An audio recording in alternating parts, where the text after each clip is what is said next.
Yo, what is up guys? Del Boy here, aka Blue Collar Sports TV. Hopefully you guys are doing well. If you're new here, smash that subscribe button, hit the like, all of that good stuff. So as we know, Dillian Whyte has just been knocked spark out by Alexander Povetkin, and in my opinion, this is a case of when ducking goes wrong. Now, years and years ago, there was a heavyweight by the name of Alex Garcia.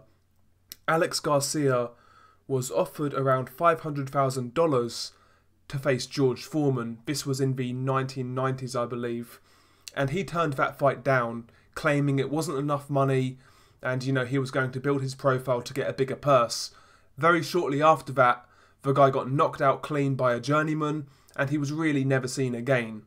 He turned down that career-high payday to fight George Foreman to get knocked out for a few $1,000s against a journeyman because he overinflated his own value.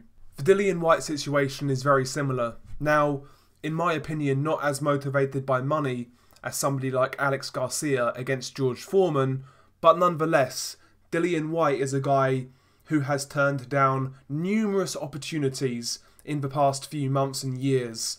Yet, Sky, Matchroom fanboys will paint the narrative that this guy is the most ducked heavyweight in the division. People out here acting like this guy is Sonny Liston reincarnated, when it's simply not the case. This is a guy who categorically ducked Kubrat Pulev for an IBF eliminator to fight Anthony Joshua. If he beat Pulev, he would have been Anthony Joshua's IBF mandatory, right? I believe the IBF mandatories are entitled to about 25%, and I mentioned that for a specific reason. So he ducks the Pulev mandatory eliminator. That's a fact. Then he was offered a straight shot at the unified heavyweight champion of the world, Anthony Joshua. A chance to become the unified heavyweight champion for a career-high payday and also avenging your only career defeat. Dillian Whyte also ducked this fight. His viewpoint was that it was a lowball offer, despite it being a career-high payday. And by the way, that takes us back to the Pulev situation. If he fought and beat Pulev, he would have been entitled to 25% of the purse. Now, 25% of an Anthony Joshua fight, particularly a big fight like that, would be worth more than the £5 million that you was offered. If you actually took that fight with Pulev and won, your purse would have been bigger. So he ducked Pulev because he wasn't happy with the money and he wasn't willing to travel to Bulgaria. Then he ducked Anthony Joshua because apparently it was a lowball offer. Then, this whole WBC shit started to come up. He was actually ordered to fight Louis Ortiz in an eliminator. Now, Eddie Hearn is on record saying that they would appeal that decision. This was in 2018. Bear in mind, Dillian Whyte had not fought an eliminator in this time period.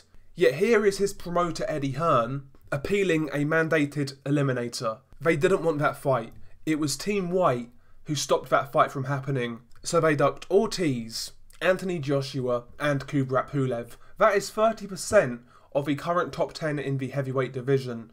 But this guy is the new Sonny Liston who's willing to fight everybody. That's not the case. Dillian Whyte is as guilty as playing politics as everybody else. And to say this guy has been a victim of boxing is pure nonsense, peddled by liars or ignorant people. I might do a video actually explaining the WBC timeline, in regards to this whole Dillian Whyte thing, because there's a lot of people out there who are not telling the truth in regards to this timeline. Or maybe they're just ignorant and buying the Matchroom propaganda. I think I will do that in the next few days. Make a video, explaining the whole timeline with this WBC mandatory situation. Because like I said, a lot of people are telling lies, in my opinion. Or they're just ignorant. Yeah, along the way, the WBC did make some questionable decisions. I will admit that. But is it as bad as the likes of Hearn and the fanboys make out? Absolutely not. Especially considering when you're out here appealing officially mandated eliminators. Okay? So spare me this nonsense that Dillian Whyte has been a mandatory for 3 years. That is a complete fucking lie. Okay? He's been the #1 ranked fighter for just over 3 years, but that is not the same as a mandatory. Okay, we should know this. You know, we're boxing fans. We should know this. He's not been mandatory for 3 years. It's a complete lie. Complete lie. He's been a mandatory for just over a year. Okay? So many lies have been told in the past few months in regards to this situation. So, listen, I don't feel sorry for Dillian Whyte one bit. Ultimately, if winning a world title was your be-all and end-all, like you've been selling us, you would have taken the AJ fight, you would have taken the Pulev fight, you would have taken the Louis Ortiz fight, but he never did.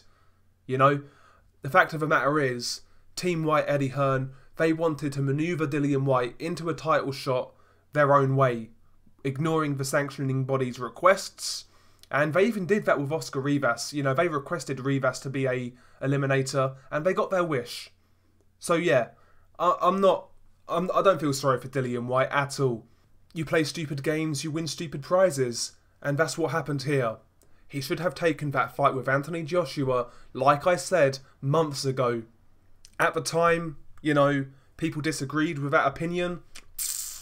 Look who's right. You can't say I wasn't right. You need to take these opportunities while they are here. Because boxing waits for no man. You know, anything can happen in boxing, especially at heavyweight. We've seen that tonight. Okay? Dillian Whyte entered the ring in a bulletproof vest, and he nearly left the ring in a body bag. Peace out.